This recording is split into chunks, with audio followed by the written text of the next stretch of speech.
I think all across this country, people are wondering about what's going on in Congress, specifically what's going on in the Senate. And people are using the expression that government is broken, that we seem to be a dysfunctional institution. And the reason for the alarm is pretty obvious. The United States today faces the most serious set of crises that we have faced since the Great Depression. Today, some 17% of our people are either unemployed or underemployed, and this is on top of coming out of a decade where median family income actually declined.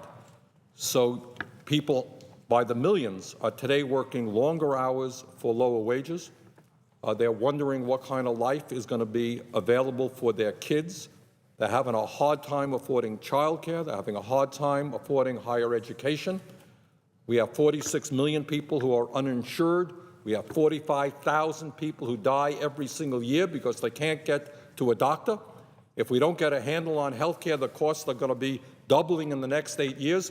We recently saw Blue Cross in California asking for a 39% rate increase for their premiums out there.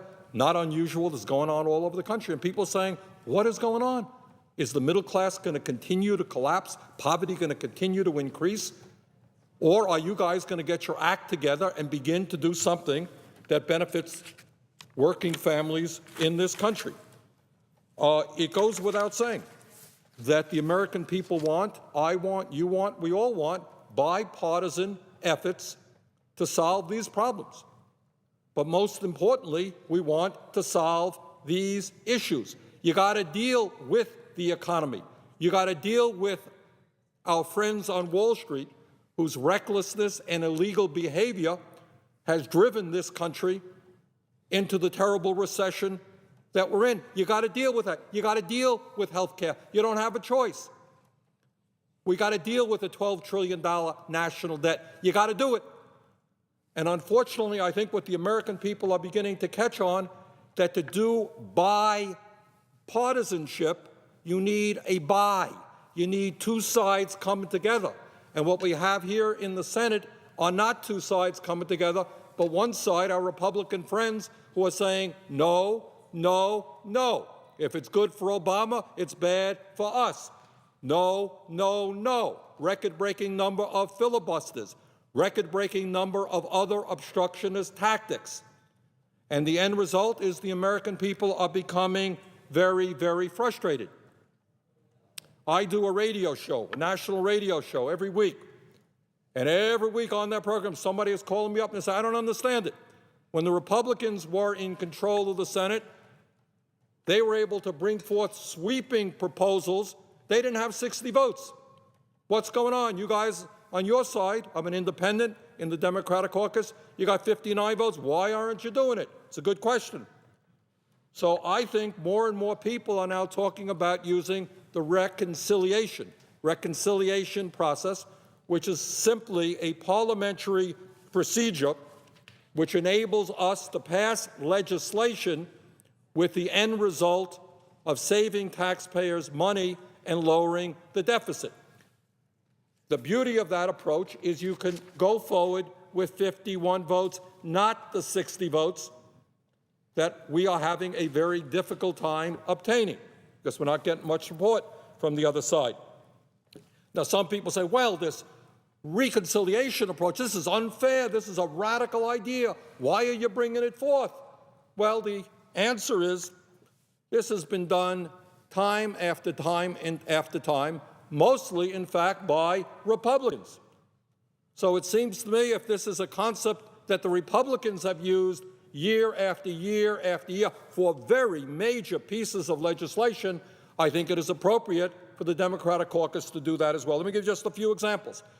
Many Americans will remember the contract with America. That was Newt Gingrich's very big idea. I thought it was a very bad idea, but nonetheless, it was a very comprehensive approach.